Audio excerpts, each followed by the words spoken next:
কাইলৈ অসমলৈ আহিব প্ৰধানমন্ত্ৰী নৰেন্দ্ৰ মোদী আৰু প্ৰধানমন্ত্ৰীৰ অসম ভ্ৰমণৰ পূৰ্বে ফেচবুক লাইভত মুখ্যমন্ত্ৰী হিমন্ত বিশ্ব শৰ্মা প্ৰধানমন্ত্ৰীৰ সন্মুখত কাইলৈ প্ৰদৰ্শিত হ'ব বাগুৰুম্বা বড়ো জনগোষ্ঠীৰ বাবে কাইলৈ হ'ব এটা বিশেষ দিন ২০,০০০ লোকে ষ্টেডিয়ামত উপভোগ কৰিব পাৰিব বাগুৰুম্বা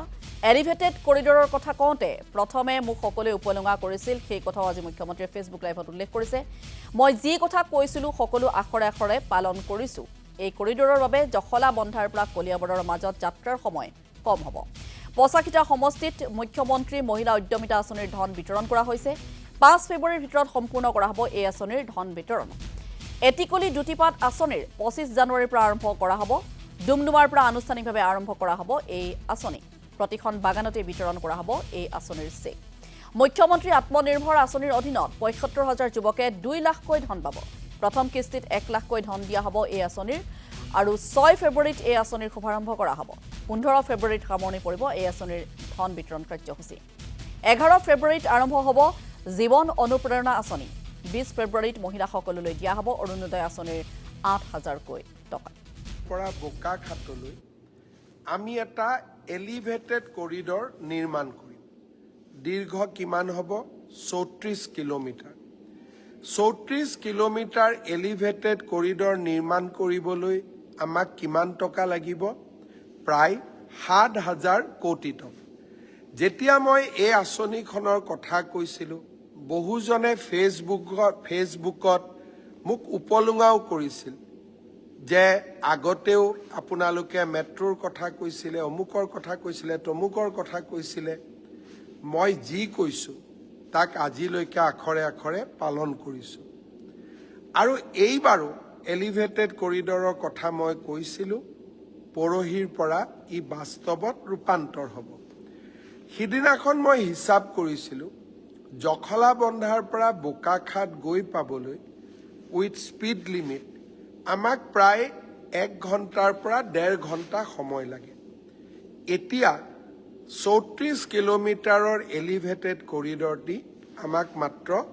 আধা ঘণ্টা সময় লাগিব অৰ্থাৎ উজনি অসম আৰু গুৱাহাটীৰ মাজৰ দূৰত্ব ১ ঘণ্টা সময় কমি যাব কাজিৰঙাৰ বন্য জীৱ জন্তু ৰক্ষা পৰিব আৰু আমাৰ সমান্তৰালভাৱে উজনি আৰু গুৱাহাটীৰ মাজত দূৰত্ব ১ ঘণ্টা কমি যাব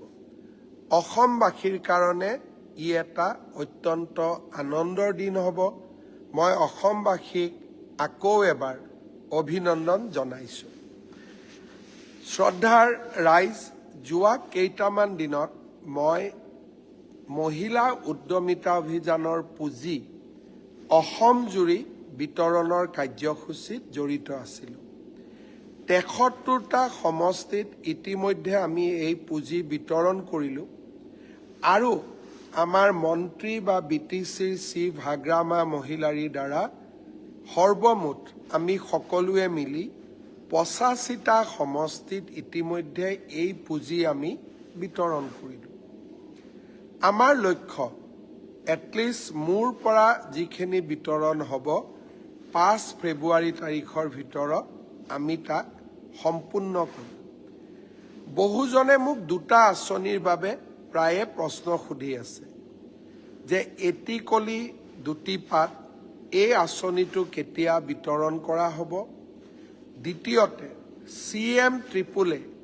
মুখ্যমন্ত্ৰীৰ আত্মনিৰ্ভৰ অসম আঁচনি কেতিয়া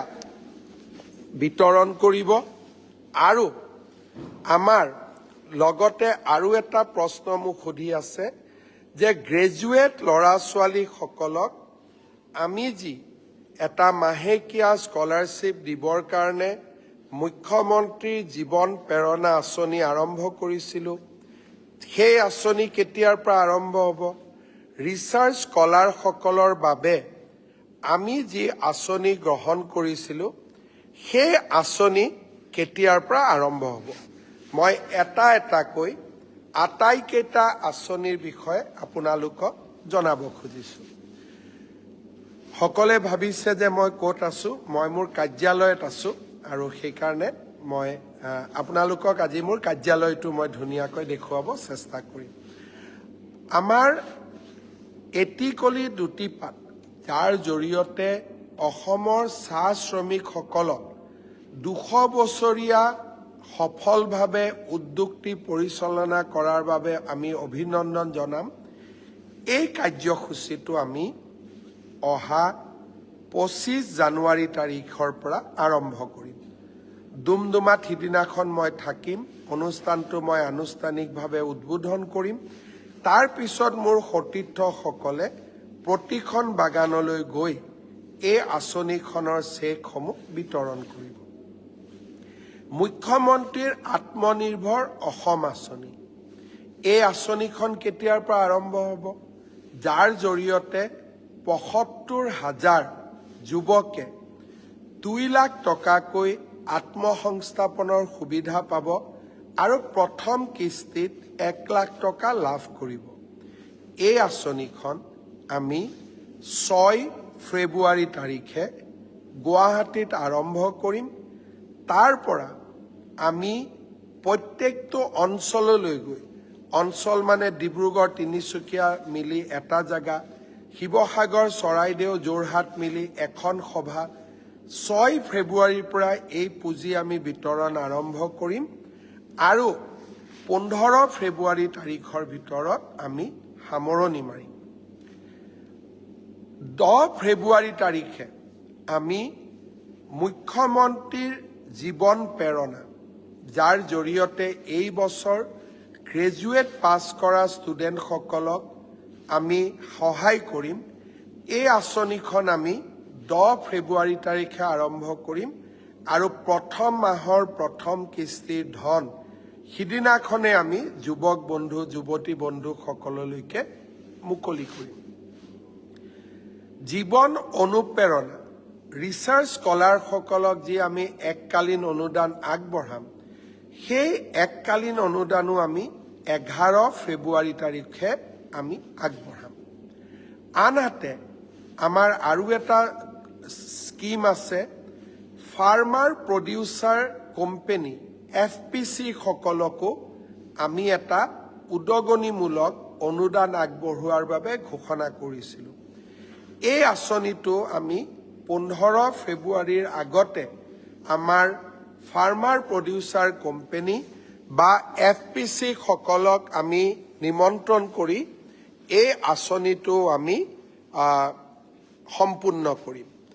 অৰ্থাৎ এটা এটাকৈ আমি আমাৰ যিমানবিলাক আমি আঁচনি ঘোষণা কৰিছিলোঁ, এই গোটেইবিলাক আঁচনি আমি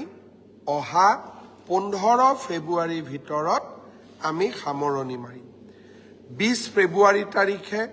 অসমৰ অৰুণোদয় হিতাধিকাৰীসকললৈ আমি 8,000 টকা এককালীনভাৱে আগবঢ়াম। শ্ৰদ্ধাৰ ৰাইজ, আৰু এটা মোক প্ৰশ্ন সুধি থকা হৈছে যে PWDৰ এছিষ্টেণ্ট ইঞ্জিনিয়াৰ, জুনিয়ৰ ইঞ্জিনিয়াৰসকলৰ নিযুক্তি কেতিয়া হ'ব? সৰ্বশিক্ষা অভিযানৰ শিক্ষকসকলৰ স্পেচিয়েল ৰিক্ৰুটমেণ্ট ড্ৰাইভৰ নিযুক্তি কেতিয়া পাম? কৃষি বিভাগৰ নিযুক্তি আমি assistant agriculture officer, agriculture development অফিচাৰৰ আমি নিযুক্তি কেতিয়া পাম? চৰকাৰী অধিবক্তাসকলৰ নিযুক্তি কেতিয়া পাম? Public prosecutor, assistant public prosecutor, additional public prosecutor. মই আপোনালোকক বিনম্ৰতাৰে সৈতে জনাব খোজো যে অসম চৰকাৰৰ সকলো নিযুক্তি অহা 10 ফেব্ৰুৱাৰীৰ ভিতৰত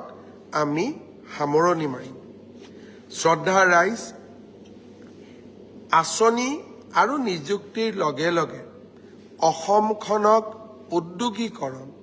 আৰু অসমক বিনিয়োগৰ পৃষ্ঠভূমি হিচাপে নিৰ্মাণ কৰিবৰ বাবেও আমি প্ৰয়াস আৰু প্ৰচেষ্টা কৰিছোঁ। এই বছৰ আপোনালোকে শুনি অত্যন্ত আনন্দিত হ'ব যে ভাৰত চৰকাৰে অসমক প্ৰথমবাৰৰ বাবে